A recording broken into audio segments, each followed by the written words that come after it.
ஓம் சாய்ராம். வணக்கம் நேயர்களே.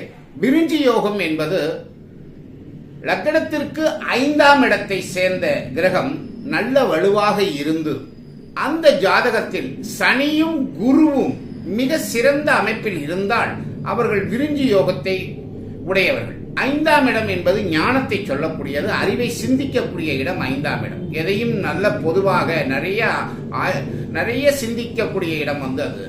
எனவே இந்த 5ஆம் இடம் நன்றாக இருந்தால், சனியும் குருவும் நன்றாக இருந்தால் அவர்கள் பிரம்ம ஞானத்தை அடையக்கூடிய ஞானம் அடைந்தவர்கள், ஒரு ஞானியாக இருப்பார்கள், நல்ல கல்வி கற்றவர்களாக இருப்பார்கள், நல்ல ஒரு பொது அறிவுகளை பெற்ற ஒரு முன்னேற்றத்துக்குரியவர்களாக மிக சிறந்த அமைப்புடையவர்களாக இருப்பார்கள் என்பது இந்த யோகத்தின் பலன்கள். ஓம் சாய்ராம். வணக்கம் நேயர்களே.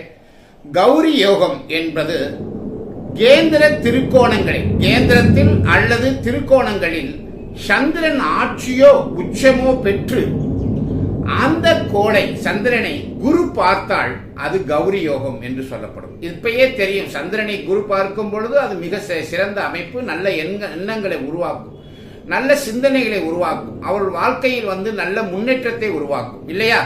எனவே அந்த யோகம் பெற்றவர்கள் செல்வந்தர்களாக, நல்ல உடல்வாகு கொண்டவர்களாக, நல்ல எண்ணம் கொண்டவர்களாக, எல்லோராலும் மதிக்கப்படக்கூடியவர்களாக, பெருமை மிக்கவர்களாக இருப்பார்கள் என்பதுதான் நிஜம்.